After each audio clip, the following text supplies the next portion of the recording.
Hello. कुछ technically problem हो गया था, इसके लिए माफ़ी मांगते हैं, गलती हो गई। लेकिन इसमें थोड़ा सा फिर से एक बार रिवाइज करा देते हैं। आप लोग शायद थोड़ा सा भूल गए होंगे। ये हमारी पृथ्वी है।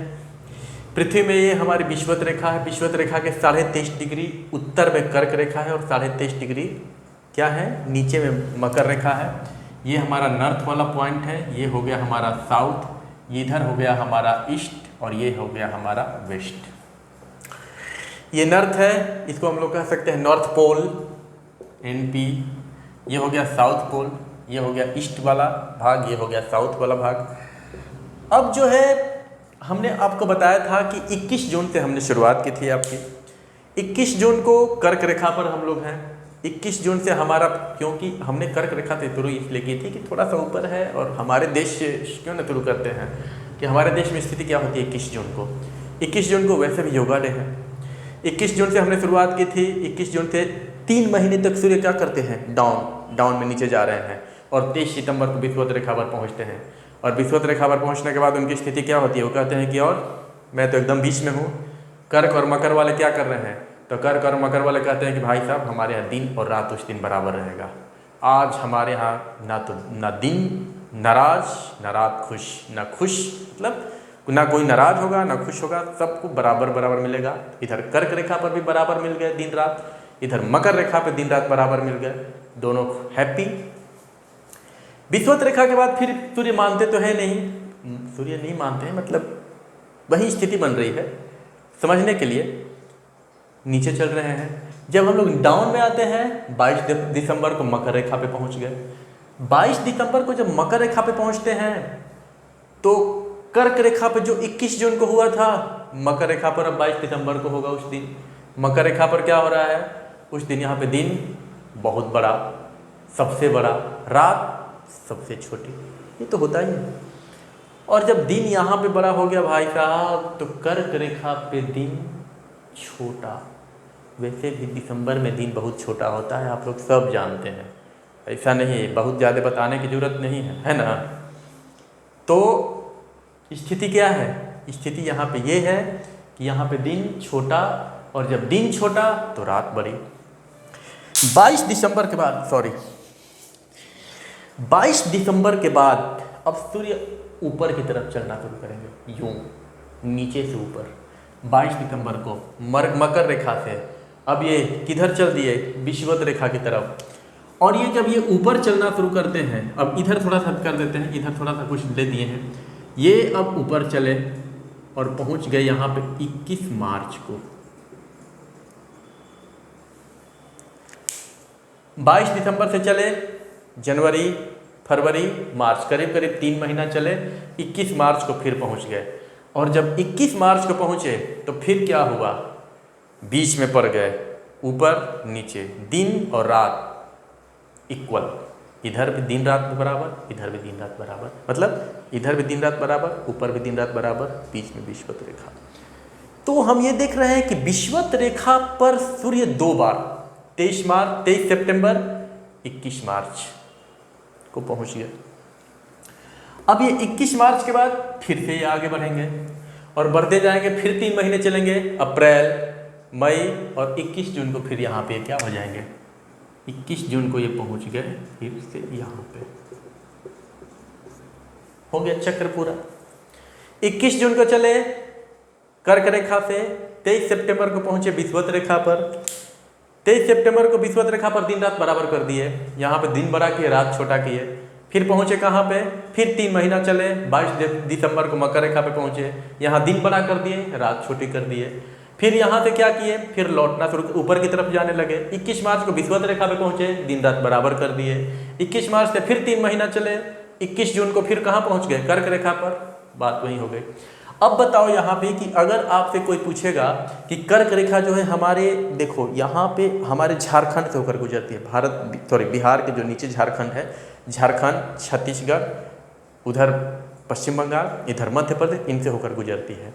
इनसे नीचे माने कर्क रेखा जिन जिन राज्यों से होकर गुजरती है, उसके नीचे ये बताओ कि सूर्य कितनी बार पहुंचेगा। तो एक बार आते वक्त, और एक बार जाते वक्त 2 बार। मतलब इन दोनों लाइनों के बीच, ये 45 डिग्री के बीच हर जगह सूर्य 2 बार जरूर मिलेगा। एक बार आते वक्त, जाते वक्त, कहीं भी आना जाना।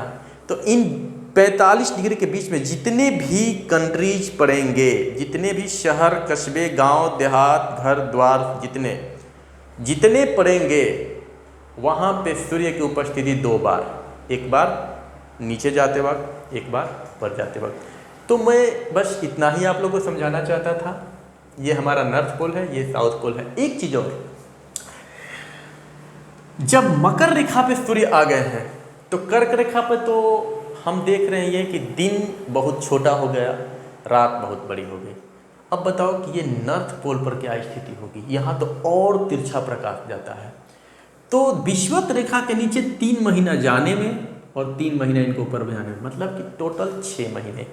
इन 6 महीने में इस नॉर्थ पोल में सिर्फ रात होती है। क्या होती है यहाँ पे? सिर्फ रात रहती है, क्योंकि सूर्य जो है हमारा वो विषुवत रेखा के नीचे है, मतलब कि दक्षिणी गोलार्ध में है। तो दक्षिणी गोलार्ध में 6 महीना सूर्य रहता है। 3 महीना इधर गया, 3 महीना इधर गया, 6 महीना इधर रहा। नॉर्थ पोल अंधेरा, साउथ पोल 6 महीना प्रकाश। कोई दिक्कत नहीं, दिन ही दिन है। दिन को ही रात बना लो या जो भी बना लो, 6 महीना इधर रात नहीं होगी। ठीक जब ये इधर 6 महीना रहते हैं, देखो यहाँ से ये इधर गए 3 महीना और 3 महीना आए, 21 मार्च से 21 जून, 21 जून से 23 सितंबर। तो इधर 6 महीना जब सूर्य रहेंगे तो इधर दिन 6 महीना और इधर 6 महीना रात। आगे बात समझ में कि नॉर्थ पोल पर कह देंगे कि नॉर्थ पोल पर रात कब रहेगी। नॉर्थ पोल पर रात का ड्यूरेशन क्या है? नॉर्थ पोल पर रात का ड्यूरेशन क्या है? तो नॉर्थ पोल पर रात का ड्यूरेशन है कि सूर्य जो है 23 सितंबर से 22 दिसंबर इधर और 22 दिसंबर से 21 मार्च, मतलब कि 23 सितंबर से 21 मार्च तक, अक्टूबर, नवंबर, दिसंबर, जनवरी, फरवरी, मार्च, 6 महीना, मतलब कि 23 सितंबर से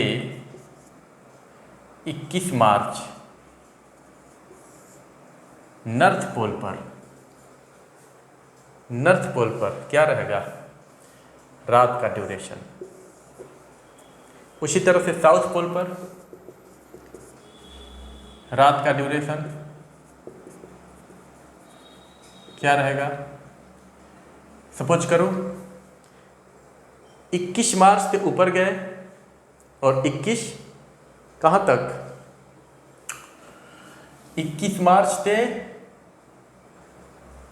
ये था आपका सितंबर से दिसंबर और दिसंबर से फिर मार्च, फिर मार्च से जून, मतलब कि 21 मार्च के बाद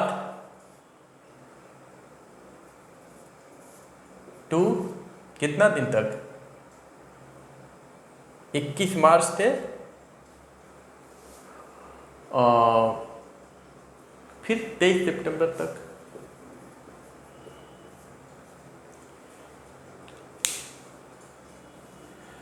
तेईस सितंबर से 21 मार्च हुआ, यहाँ पे 6 महीना, मतलब कि सितंबर के बाद अक्टूबर, नवंबर, दिसंबर, जनवरी, फरवरी, मार्च, फिर अप्रैल, मई, जून, जुलाई, अगस्त, सितंबर, ये इधर रह गया साउथ पोल पे। तो इस बात को थोड़ा सा आप लोग ध्यान रखेंगे। एक चीज़ और इसमें थोड़ा सा आपको बताना था, ज़्यादा अब टाइम आप लोग का नहीं लेंगे हम, बस थोड़ा सा और इसको मिटा देते हैं। अगर हम 66 डिग्री नीचे जाते हैं, 66 1/2 डिग्री नॉर्थ और साउथ में भी 66 1/2 डिग्री, इन दोनों पे थोड़ा सा ध्यान दो। ये कहलाता है आर्कटिक सर्कल या वृत्त, और ये कहलाता है अंटार्कटिक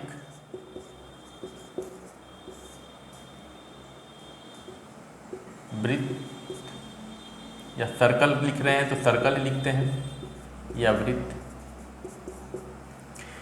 66.5 डिग्री यहाँ से ऊपर, मतलब कि यहाँ से ये 66.5 डिग्री और यहाँ से नीचे 66 66.5 डिग्री, ये नॉर्थ और ये साउथ। अगर ऊपर इसके ऊपर जाते हैं तो ये कहलाता है आर्कटिक सर्कल और नीचे वाला होता है अंटार्कटिक सर्कल। यहाँ 24 घंटे दिन और 24 घंटे रात होती है। यहाँ पे 24 घंटे दिन और यहाँ 24 घंटे रात। जब इधर रहेगा 24 घंटे रात, इधर रहेगा तो 24 घंटे दिन। अब और आगे चर्चा चलेगी, तब तक के लिए इतना ही। शुभ रात्रि। आप लोग इसी तरह से पढ़ते रहिए और इतना मेहनत कर रहे हैं, अगर वीडियो पूरा देखोगे तब तो कुछ बात ठीक है, समझ जाओगे, या और भी मन करेगा पढ़ने को और भी जानने को। जहाँ तक मुझे लगता है कि ये जितने भी डेट हैं लगभग वो दिमाग में रहने चाहिए। ये डेट जब दिमाग रहेंगे, देखो कोई भी चीज़ हम पढ़ते हैं उसमें अगर जो ये तारीख है ना, ये डेट, अगर इसको अगर दिमाग में रखते हो तो बातें ठीक से समझते हैं। ख़ास तौर से जब हम लोग मैथमेटिक्स में तो सिर्फ वही है, अगर आप ज्योग्राफी पढ़ते हो, अगर आप हिस्ट्री पढ़ते हो, अगर आप डेट को अगर अपने कैप्चर करने जान गए, डेट को अगर इस मेमोरी में लोड करके रख रहे हो, मेमोरी को थोड़ा सा कचरों को बाहर किया करो। इसीलिए ये 21 जून मैंने क्यों शुरुआत किया था कि इस दिन योगा डे है, और योगा करने का सबसे अच्छा फ़ायदा ये है कि अंदर के कचरे बाहर होते हैं। कचरे वो ही नहीं होते जो आसपास हमारे ये दिखते हैं या घर में से रोज़ निकलते हैं या इधर उधर हमको दिखते हैं। कचरा यहाँ भी भरा है और इस कचरे को बाहर करने के लिए योगा। इसीलिए मैंने चुनाव किया कि 21 जून से ही हम लोग इस ज्योग्राफी को आज समझते हैं और इस पृथ्वी पर कर्क रेखा, विषुवत रेखा और मकर रेखा पर दिनों के बारे में जानते हैं। तब तक बस इतना ही है, आप लोग आराम से पढ़िए। तब तक बाय बाय, शुभ रात्रि, मज़े लीजिए। ओके।